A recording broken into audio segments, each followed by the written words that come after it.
ลับมาอีกแล้วทุกคนมื้อนี้สิพาทุกคนมาเบิ่งวิธีการเฮ็ด Launchpool ใน Launchpad เนาะอันนี้ให้ทุกคนจื้อไอคอนตัวนี้ไว้เนาะก่อนที่เขาจะเฮ็ดการเฮ็ด Launchpool หรือว่า Launchpad ก็ตามเขาต้องมีเหรียญที่เขาต้องมีคือเขาต้องมี BNB ก่อนในนี่เขามี BNB อยู่เขาซื้อไว้น้อยนึงเนาะเพื่อที่จะเฮ็ดทดลองให้ทุกคนเบิ่งเขามี NB อยู่ในเท่านี้สิ่งที่เขาเฮ็ดก็คือเข้ามาที่ Launchpad ตัวนี้ไอคอนตัวนี้เนาะให้ทุกคนจื้อไอคอนตัวนี้เลยเวลาเข้ามาเนาะเขาเจ้าจะโชว์โปรเจกต์ทำอีกที่จะโชว์ให้คือโปรเจกต์ตัวนี้ทุกคนจะเห็นเลยสิ่งที่เขาจะเห็นในการ Launchpool นะมีอยู่ก็คือ1สเต็กเป็นเหรียญตัวนี้ FDUSD Pool หรือว่าจะสเต็กเป็น BNB Pool ก็ได้เนาะวันนี้เขาจะลองสเต็กให้ทุกคนเบิ่งเป็น BNB Pool เนาะทุกคนให้ทุกคนกดสเต็กเข้ามาเสียงยักษ์แซวนิดนึงเนาะขออนุญาตทุกคนเนาะก็กดสเต็กขึ้นมาเหรียญตัวนี้เนาะโปรเจกต์ให้ทุกคนถ้าอยากรู้เกี่ยวกับโปรเจกต์ให้ทุกคนเข้ามาเบิ่งในเขาโปรเจกต์อินโฟเมชันได้เลยเนาะนี่คือโปรเจกต์อินโฟเมชันแต่สิ่งที่เขาเซตเมื่อนี้ก็คือเขาจะสเต็ก BNB เข้าไปเพื่อที่จะให้มันไปฟาร์มิ่งเอาเหรียญตัวนี้เป็นการฟาร์มิ่งขึ้นมาเนาะเขาสเต็กขึ้นมาตัวนี้แล้วเขาเหตุการณ์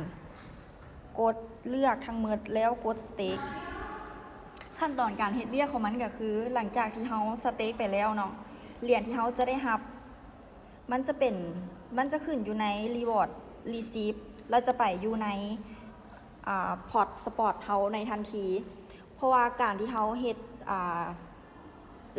Launchpool นี่นะมันคือการที่เฮาเฮ็ด farming คือเฮาเอาเหรียญ BNB เข้าไปสเต็กไว้แล้วมันจะเฮ็ดการฟาร์มให้เฮาคือทุกคนเคยเฮ็ด farming มาก่อนเนาะก็ประมาณแบบเอาเงินเข้าไปสเต็กแล้วมันจะออกมาเป็นดอกเบี้ยแต่ดอกเบี้ยจะบ่ได้ออกในเหรียญที่เฮาสเต็กจะออกมาเป็นเหรียญตัวนี้แทนหลังจากเมื่อระยะเวลาของ farming pilot แล้วปึ๊บ3มื้อหลังจากจบแล้วนี่เนาะuntil farming end นี่นะเหรียญที่เฮาสเต็กไว้ใน BNB ก็จะกลับคืนและสิ่งที่เฮาจะได้ขึ้นก็คือเหรียญ ETHNA เพิ่มเติมเข้ามานั่นเองเนาะหลังจากนี้โปรแกรมนี้ก็สิ้นมาซันเดย์เสร็จสิ้นไปที่เรียบร้อยหลังจากนั้นให้เฮารอท่าจน farming end แล้วปุ๊บเหรียญตัวนี้เนาะเหรียญ ENA นี่นะ ENA นี่นะมันจะเข้าตลาดเลยประมาณแรงของมือนั้นหรืออาจจะมือนึงในทันที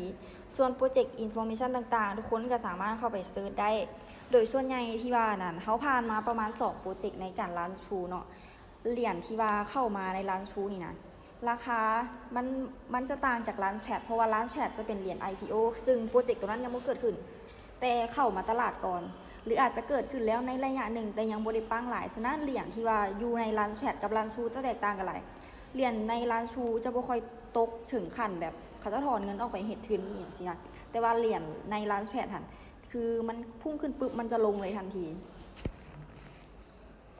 ในการเฮ็ด Launchpool ก็มีเท่านี้ขั้นตอนง่ายๆเพียงเท่านี้เนาะไผที่ต้องการสนใจที่จะเฮ็ด Launchpool เนาะสิ่งทุกคนต้องเฮ็ดเลย1ให้จื้อไว้ว่าทุกคนต้องมีเหรียญ BNB ฉะนั้นนี่เป็นเหตุผลเวลาที่แบบมีการ Launchpool หรือ Launchpad เหรียญ BNB จะราคาขึ้นเพราะว่าทุกคนเข้าไปซื้อ BNB เพื่อที่จะไปร่วมรายการของ Launchpool และกับ Launchpad นั่นเองเนาะ